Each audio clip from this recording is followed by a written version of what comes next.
Time does not feel linear or constant. It stretches, contracts, speeds up or slows down, depending on your state of mind. What a clock insists is 60 seconds can, for the mind, dissolve into a brief sigh or expand into a small eternity. This everyday oddity is one of the starting points for Itzhak Bentov, an engineer, inventor, and self-taught researcher, who wrote a book called Stalking the Wild Pendulum on the mechanics of consciousness, where he gathers his exploration of the relationship between mind, body, and universe. What he never expected was that these ideas would later be used as part of the foundation for one of the most controversial and secret studies of the Central Intelligence Agency of the United States, an investigation into the nature of reality and the expansion of consciousness. In his book, Itzhak Bentov proposes a model in which the physical and the mental are not separate realms, but two aspects of a single integrated system. From this idea, he begins with a fundamental observation. There are two kinds of time. Objective time is the one that can be measured with scientific precision, like the kind kept by atomic clocks. Subjective time, by contrast, is internal, fluid, and varies according to the state of consciousness of each person. Bentov emphasizes that this difference is not a flaw in the brain, but a clue to how the mind truly works. Our perception of time changes with attention, emotion, environment, and even the activity of the nervous system. Understanding this distortion may help us to investigate mental phenomena that traditional science still cannot fully explain. Bentov also describes how human knowledge does not move in a straight line, but in a spiral. Just as the laws of Newton remain contained within Einstein's theory of relativity, in the future, we will need a framework that also includes mental and conscious phenomena. He notes that even in the human body, any change in one system affects all the others. It is no longer possible to study organs or functions in isolation. This interdependence extends outwards as well, to society, to the planet, and to the wider cosmos. According to Bentov, everything is connected, and consciousness is not a passive observer, but an active part of that universal network.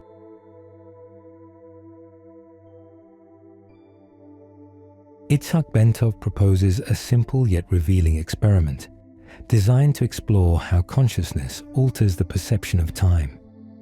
You do not need special training or devices, just a clock with a visible second hand, a calm environment, and a willingness to observe. The exercise begins with a brief preparation. Think of it as setting the stage for your laboratory. Step 1. Relax completely. Place the clock on a table in front of you, at a comfortable distance and clearly visible. Sit in a position you can hold without tension. Rest your elbows if needed. Soften your gaze and look at the second hand without effort. Do not stare. Simply allow your eyes to register the movement of time. This first step creates a field of observation in which the mind loosens its grip on the flow of awareness. Step 2. Become familiar with the rhythm. For a few seconds, watch the second hand moving around the dial. Let your mind recognize its steady pattern. You are not analyzing, just becoming acquainted with the pace. This step establishes a reference point, a baseline from which consciousness begins to uncouple from the body. Step 3. Close your eyes and visualize. Imagine an activity that is pleasant to you. Bentov suggests a relaxing scene, lying on a warm beach. Feel the texture of the sand beneath your body, the warmth of the sun on your skin, the sound of the waves arriving and fading. Engage all your senses. Do not just think you are there. Allow yourself to feel it. Step 4. Half open your eyes. Without losing the visualization, open your eyes a little. Let your gaze float over the clock without focusing on it. Do not look with interest. allow the surroundings to register as if they hardly mattered. If the exercise is carried out properly, the second hand may seem to slow down, to hesitate, or to hang in mid-motion. Bentov is careful to point out that the clock is still working normally. What has changed is the relationship between the observer and time. According to his model, the human body is a collection of atoms in constant vibration, and not all of them oscillate in synchrony. This mismatch allows parts of the body to be, for instance, out of phase with consciousness. In those moments, the observer can separate from the physical system. As Bentov writes, the entity that correlates and makes sense of the information has left the physical equipment at home. This phenomenon has also been reported in deep meditation, in hypnosis, and under psychotropic substances. The experiment is not a trick or an illusion. It points to a real property of consciousness, the ability to operate according to rhythms that do not always match the pace of the body.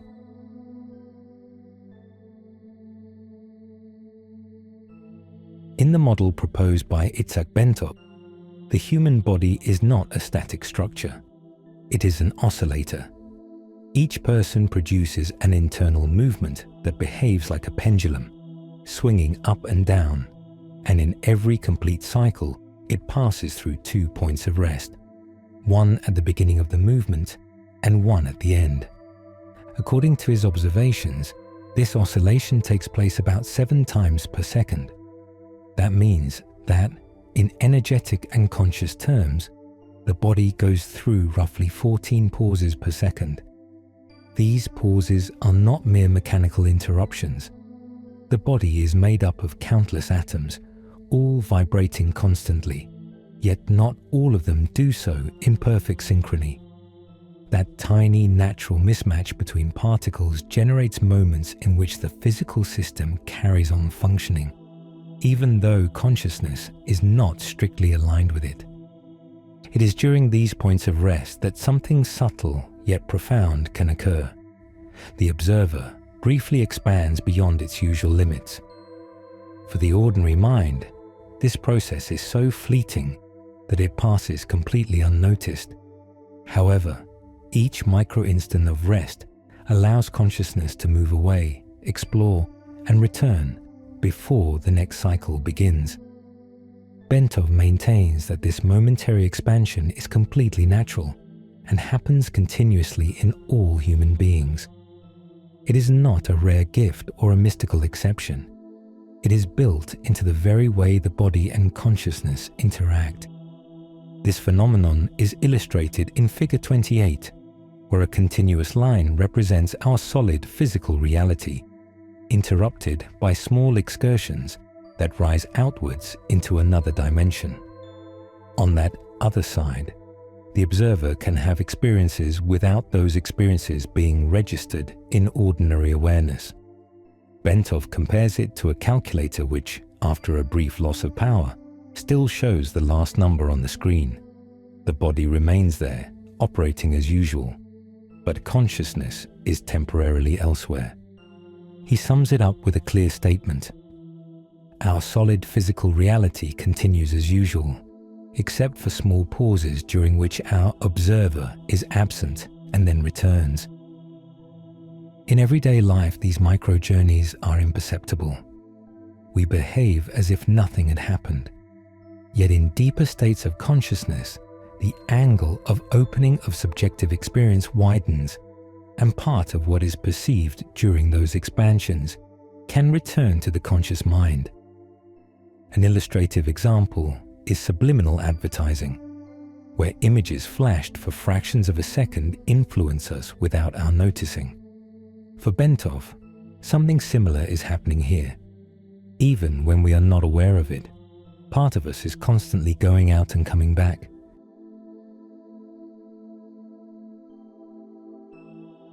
Itzhak Bentov puts forward a radical view of consciousness. In his model, the observer, the entity that interprets sensory information, is not physically chained to the body. It can separate for a moment, move through space, and then return in a fraction of a second. During this brief departure, the body remains like a camera left switched on without an operator. It receives data, but no one is actively processing it. This phenomenon appears with greater clarity in altered states of consciousness, deep meditation, hypnosis, or under the influence of certain substances. In those states, subjective time stretches and perception becomes amplified. The observer can travel to distant places or reconstruct past events with striking precision, as if replaying reality from another vantage point. One example is found in the clock experiment. While the person is visualizing themselves on the beach, their body remains in front of the clock, but their consciousness is absent. The second hand seems to slow down or even stop, not because the clock has changed in any physical way, but because the observer has temporarily disconnected from it. When the observer returns, the perception of time is reassembled and the sequence of events is stitched back together. Bentov describes this dynamic as either partial or total separation. In a partial separation, the observer is divided. One part remains associated with the body, while another part is elsewhere. In a total separation, there is a complete, though momentary, disconnection from the physical system. This behavior is shown visually in Figure 25, where the subjective coordinates of time and space split away from the objective ones, forming an angle that represents the expansion of perception. The observer's frame of reference tilts, and with it, the range of what can be perceived. The ability of the observer to move quickly also offers an explanation for phenomena such as clairvoyance. Some individuals report seeing the past or sensing events taking place in other locations. Bentov suggests that during an intense expansion of consciousness, the observer does not only travel in space, but also shifts along the timeline. In Figure 27, this projection appears as an entry extending into the line of time, where the observer accesses different moments from their own subjective axis. For Bentov, this model is not a poetic metaphor. Consciousness behaves like a real entity, capable of acting outside the body, observing, processing, and then reintegrating. Under the right conditions, it can even bring back fragments of what it has perceived. To expand, then, is not to imagine. It is to perceive reality from another point of view.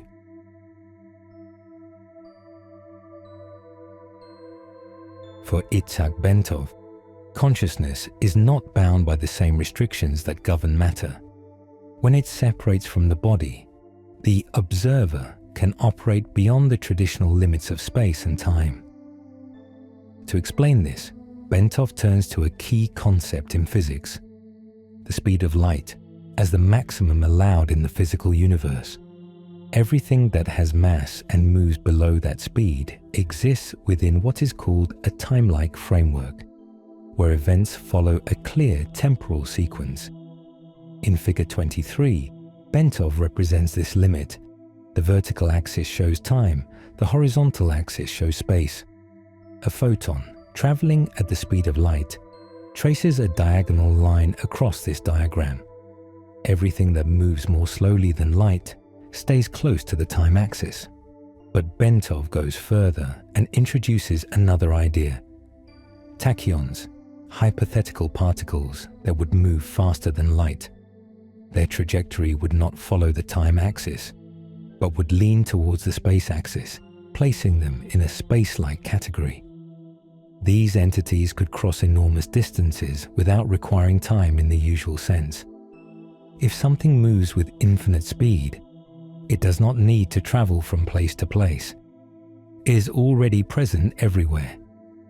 Bentov uses this principle to illustrate the idea of omnipresence of consciousness in expanded states.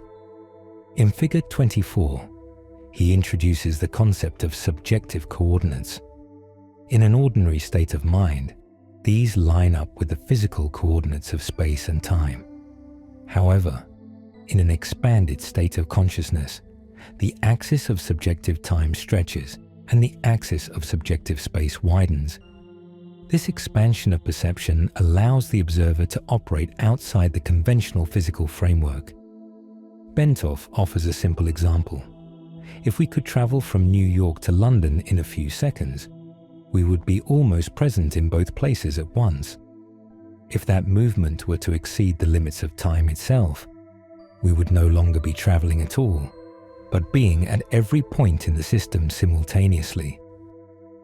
Consciousness, then, is not something fixed in a single location, but something fully present throughout. And here comes the central paradox. To move infinitely fast is equivalent, from a higher perspective, to being in a state of absolute rest. Expanded consciousness does not really move anywhere. It simply remains present in all places at the same time.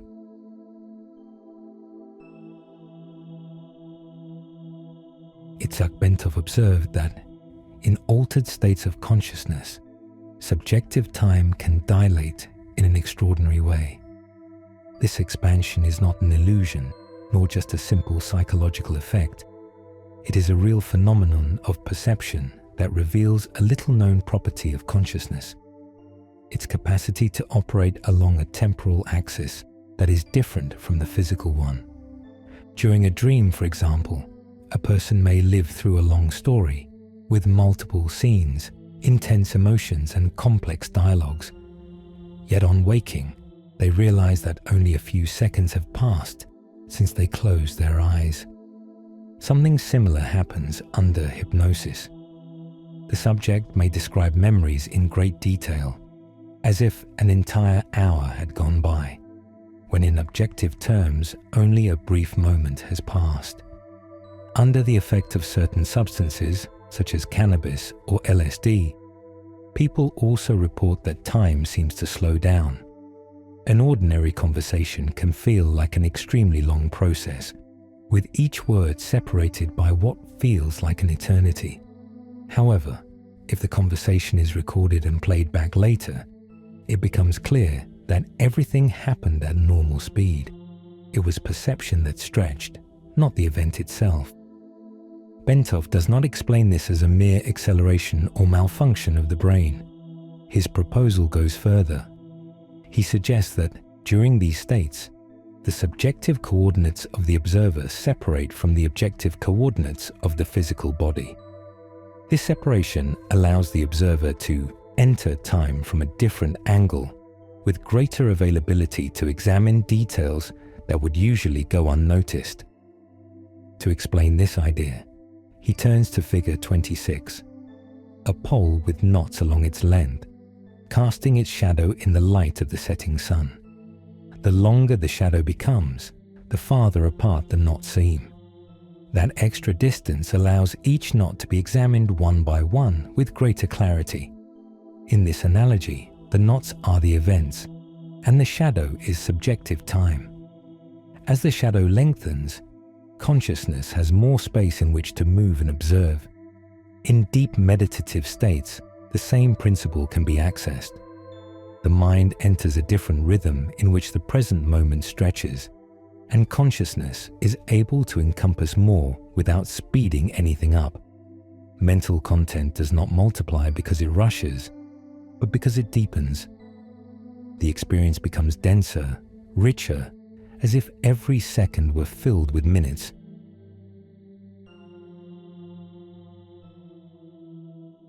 At the conclusion of his model, Itzhak Bentov proposes that consciousness moves back and forth between different levels of reality in a natural, rhythmic way. This alternation is not merely symbolic. It is a real pattern of expansion and contraction that takes place all the time, even when we have no awareness of it. At certain moments, consciousness expands beyond the physical body and gains access to broader planes of perception. Then it returns, reintegrating with the sensory system and with ordinary awareness. This cyclical expansion is represented in figure 29, which shows an oscillating movement of the observer moving out into the surrounding space and then coming back in. Each peak in the curve represents a brief instant of extended consciousness. During those moments, what is perceived is not always registered by the conscious mind. Bentov calls this subliminal functioning. We pick up information, but we are not consciously aware that we have done so. That information can later influence our thoughts, our decisions, or our emotional reactions. It is not imagination. It is perception without rational acknowledgement. This continual back and forth motion helps to explain experiences in which we feel that something happened outside our usual sense of time or space.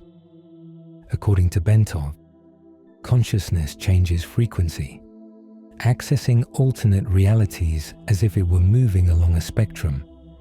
Each state of consciousness corresponds to a different angle of observation. This principle reshapes our notion of reality. What we call real depends on the state we are in. Reality is not fixed and absolute, but relative to the vibrational position of the observer. Bentov sums up this model with a precise statement. An expanded or elevated state of consciousness implies an expansion of our psyche into space. Consciousness, then, is not simply a byproduct of the brain.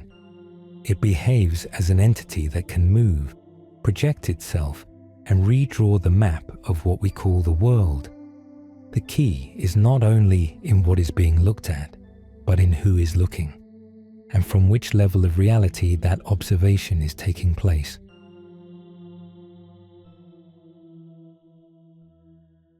And that concludes our video. If you enjoyed the content as much as we did, don't forget to subscribe so you don't miss a single episode. Leave a comment below. We'd love to hear your feedback and suggestions for future videos. And don't forget to turn on notifications to stay up to date with all our updates. Thanks for being part of our community. See you in the next video.